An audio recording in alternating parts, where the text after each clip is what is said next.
Heart attack, cardiac arrest ఇవి వైద్య పరిభాషలో అత్యంత ప్రాణాపాయ స్థితిని తెలిపే పదాలు.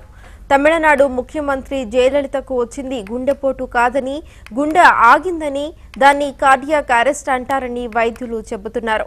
అపోలో ఆసుపత్రి ప్రకటనలో కూడా హార్ట్ అటాక్ అని రాయలేదు, కార్డియాక్ అరెస్ట్ అని తెలిపారు. శరీరంలోని వివిధ భాగాలకు రక్తం సరఫరాను గుండె ఆపివేయడాన్ని కార్డియాక్ అరెస్ట్ అంటారు. కార్డియాక్ అరెస్ట్ సంభవిస్తే పేషెంట్ శ్వాస తీసుకోవడం ఉండదు, స్పందనలు ఉండవు.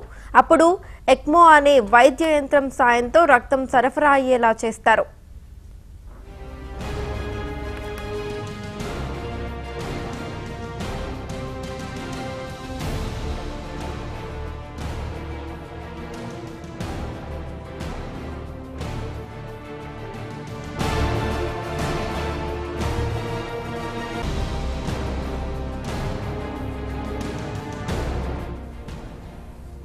తమిళనాడు సీఎం జయలలిత చెన్నై అపోలో ఆసుపత్రిలో చికిత్స పొందుతున్నారు.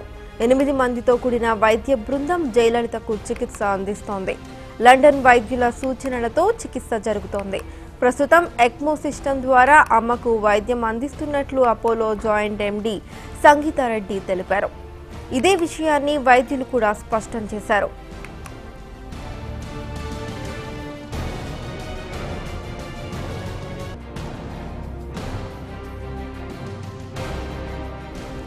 ఎక్మో పరికరాన్ని లైఫ్ సపోర్ట్ సిస్టమ్గా పరిగణిస్తారు.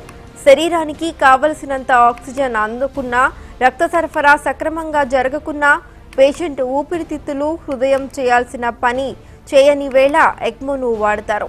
రోగి ఎప్పుడైతే సంప్రదాయ పద్ధతులైన సిపిఆర్కు స్పందించుకుంటే ఎక్మో పరికరాన్ని వినియోగించి కొంతవరకు పరిస్థితిని చెయ్యి దాటకుండా నియంత్రించవచ్చు.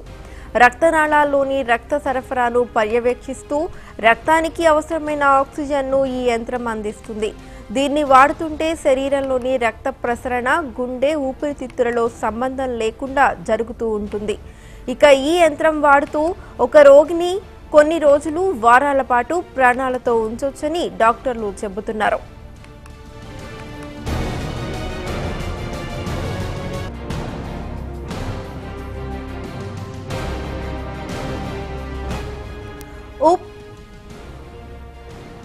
ఊపిరితిత్తులు పూర్తిగా పనిచేయని స్థితిలోనే ఈ ఎక్మోను వాడతారు.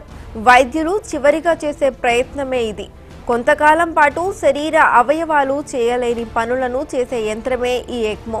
రోగిలో కోలుకునే శక్తి ఏమాత్రం ఉన్నా ఈ ఎక్మో పరికరం తన వంతు సహకారాన్ని అందిస్తుందని సీనియర్ కార్డియాలజిస్టులు చెబుతున్నారు.